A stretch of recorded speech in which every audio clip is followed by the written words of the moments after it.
Hey guys, आप सबका स्वागत है आपके अपने यूट्यूब चैनल कहानियों का पिटारा बाय क्यूटी पाई।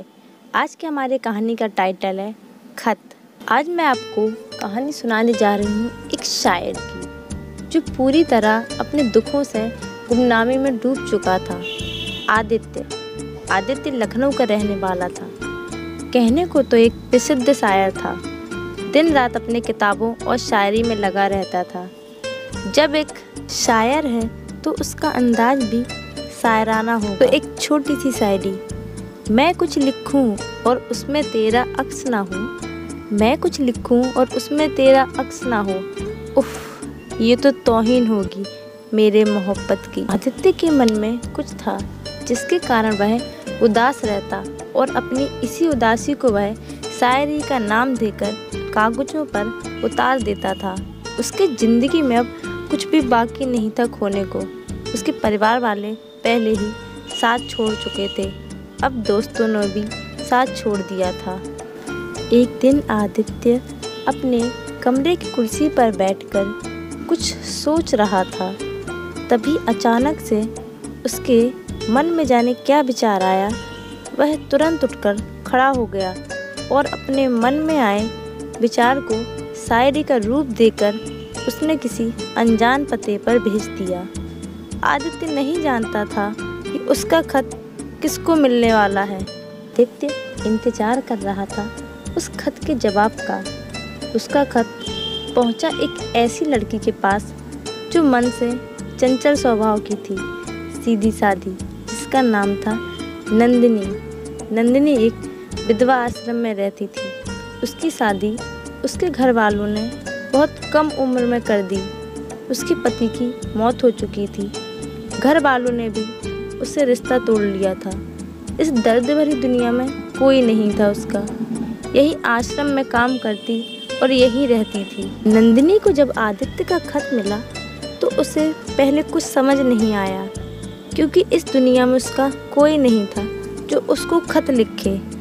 नंदिनी थोड़ी हैरान थी, पर जब उसने उस खत को खोल कर देखा तो उसकी आंखें नम हो गईं।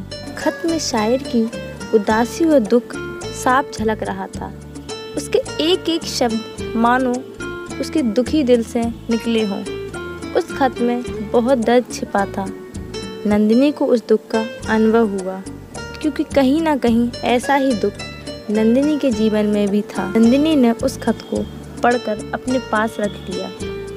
यहाँ आदित्य बेचैन था कि ना तो खत वापस आया और ना ही खत का कोई जवाब वापस आया। अब आदित्य ने दूसरा खत लिखा और फिर से वही खत नंदिनी के हाथ में गया। अब यह सिलसिला चलता रहा।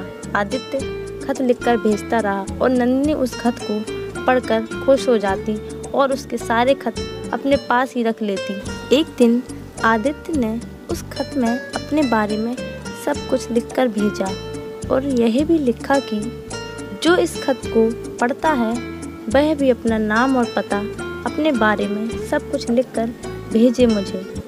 नंदिनी ने इस बार जब खत पढ़ा तो पहले उसे हल्की सी बेचैनी महसूस हुई। फिर उसने खत के जवाब में अपना नाम, पता और अपने बारे में सब कुछ सच सच लिख दिया। नंदिनी के मन में यह डर था, शायद मेरे बारे में सब कुछ सच जानकर खत आना बंद हो जाएंगे। यह सोचते सोचते नंदिनी सो गई। अब नंदिनी को इंतजार था खत आने का। जैसे ही उसे खत मिला, नंदिनी खुशी से उछल पड़ी। खतों का सिलसिला दोनों तरफ से चलने लगा। बहुत खुश रहने लगे दोनों। एक दूसरे की भावनाओं और बातों को समझने लगे थे दोनों। एक अलग मुस्कान रहने लगी दोनों के चेहरों पर। शायद उन खतों का ही जादू था जो दोनों के मन में खुशियां भर देता था। अब एक दिन आदित्य ने अपने खत में पूछा, क्या हम कभी मिलेंगे? अगर हाँ तो कैसे, और ना तो क्यों नहीं? नंदिनी ने जवाब में लिखा कि ये मिलना जुलना तो हर कोई चाहता है, पर मैं नहीं चाहती, क्योंकि मात्र खत नहीं है, ये हमारे मन के भाव हैं जो दुनिया वाले नहीं समझ सकते। मैं कभी नहीं चाहती कि मेरे कारण एक विधवा की वजह से आपको कुछ अपशब्द सुनने पड़े। इसलिए अगर आपको अच्छा लगे तो क्यों ना हम खतों से ही केवल जुड़े रहें। यह खत, यह शब्द तो केवल हमारे हैं। इसमें बीच में ना कोई समाज, ना कोई नियम, ना ही कोई कानून है। आदित्य ने जब नंदिनी के खत को पढ़ा तो उसकी भावनाओं को समझते हुए वह उसकी बात मान गया। अब समय बदलता गया और आदित्य एक मशहूर शायर बन गया। उसकी प्रसिद्धि बढ़ गई, उसे हर कहीं जाना जाने लगा। वहीं दूसरी तरफ नंदिनी ने विधवाओं की सेवा करते हुए अपनी शिक्षा पूरी की और एक शिक्षिका बन गई। इतने सालों में धीरे धीरे सब कुछ बदला, पर जो ना बदला वो था आदित्य और नंदिनी के बीच खतों का आना जाना। वो अभी भी एक दूसरे से खतों के माध्यम से जुड़े हुए हैं। आदित्य और नंदिनी एक दूसरे से कभी नहीं मिले, ना ही कभी एक दूसरे को देखा। फिर भी दोनों एक दूसरे से बहुत प्यार करते हैं। स्वार्थी और मतलबी दुनिया में आदित्य और नंदिनी के निश्चल प्यार को समझना लोगों के बस की बात नहीं। इस कहानी के माध्यम से मैं लोगों को यह बताना चाहती हूँ कि प्यार का मतलब किसी को पाना नहीं होता। प्यार में तो कोई शर्त ही नहीं होती। प्यार तो वो एहसास है जो एक मन से दूसरे मन की बात को समझे बिना कुछ कहे। यही तो होता है सच्चा प्यार। सिर्फ एहसास है, रूह से महसूस करो। सिर्फ एहसास है, रूह से महसूस करो।